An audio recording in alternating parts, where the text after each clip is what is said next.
আমি অনেকবার তওবা করেছি, প্রত্যেকবারই ভঙ্গ হয়েছে। তাহলে কি আমি মুনাফিক হয়ে গেছি?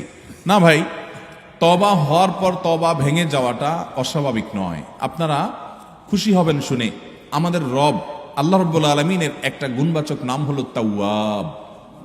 কি নাম ভাই? তাওয়াবের মানে জানেন? আল্লাহু আকবার। রিপিটেডলি, বারবার যিনি বান্দার তওবা কবুল করেন।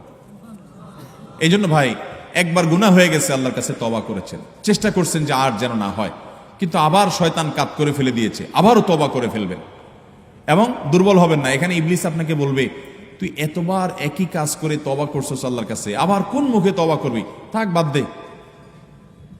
আপনার তওবা থেকে দূরে সরাবে। এটা হলো শয়তানের সবচেয়ে বড় অস্ত্র। কখনো নিরাশ হওয়া যাবে না।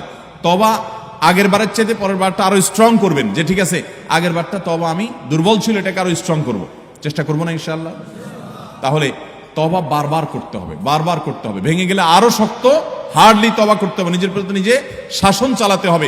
এভাবে ইনশাআল্লাহ সামনে আগাইতে হবে। ভারতবর্ষের একজন কবি বলেছেন, আরে ইয়ে কুস্তি তো হয় অমর ভর কি, কবি ও দাবালে কবি তু দাবালে।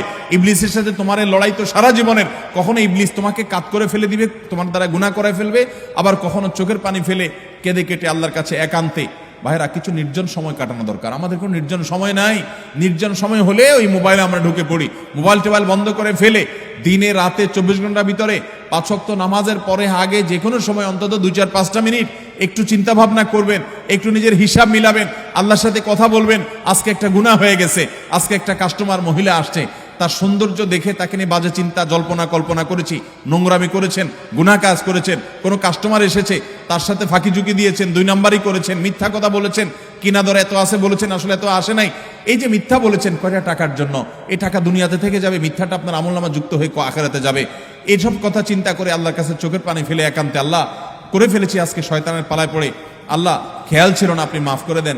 মালিক, আপনি মাফ না করলে কিয়ামতের ময়দানের শাস্তি হবে ভয়াবহ। দুনিয়াতে আপনি ছেড়ে দেন, আল্লাহ মাফ করে দেন।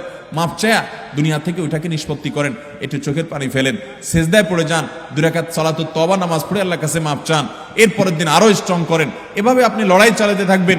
আরে এই কুস্তি তো হয় অমর ভর কি, কবি ও দাবালে কবি তু দাবালে। শয়তান গুনাহ কমা আপনার দ্বারা করায় সে জিতে যাবে, আর আপনি তওবা করে চোখের পানি ফেলে গুনাহ মাফ করিয়ে তারপরে আপনি শয়তানের উপরে জিতে যাবেন। তওবা করতে থাকবো তো ইনশাআল্লাহ। তওবা করতে কখনো ক্লান্ত হবেন, তওবা অব্যাহত রাখবেন, অনবরত রাখবেন। দুনিয়াতে কোনো ফেরেশতা মানুষ নাই, সবাই গুনাহ করে। এর মধ্যে সবচেয়ে উত্তম মানুষ হলো গুনাহ করার পর যে নিজের ভুল বুঝতে পেরে নিজেকে শাসন করে সংশোধন করে সে তওবা করে মাপ চায়। মনে রাখবেন, যে ব্যক্তি তওবার শর্ত আদায় করে তওবার শর্ত কি? তওবার শর্ত হলো যে কাজটা করেছি গুনার কাজ, এটার জন্য নিজেকে নিজে শাসন করলাম। কেন আমি এত নিকৃষ্ট কাজ করলাম? আল্লাহ আমার প্রতি কত ইহসান করেছেন, কত অনুগ্রহ করেছেন, আমার জীবনে কত বিপদ এসেছে, আল্লাহ উদ্ধার করেছেন, তাহলে আমি কেন গুনার কাজটা করলাম? নিজেকে শাসন করা, ভবিষ্যতে না করার পরিকল্পনা করা, লজ্জিত হয়ে চোখের পানি ফেলে আল্লাহর কাছে মাপ চাওয়া। এই কাজটা যদি আপনি বারবার করেন, আপনি নিশ্চিত থাকতে পারেন আপনার তওবা দিন দিন আস্তে আস্তে স্ট্রং হবে এবং একটা সময় আপনি গুনাহ ছাড়তে পারবেন ইনশাআল্লাহ। এই জন্য তওবা কখনো ছাড়া যাবে, যতবারই তওবা ভাঙুক, তওবা আরো স্ট্রং করে করতে হবে।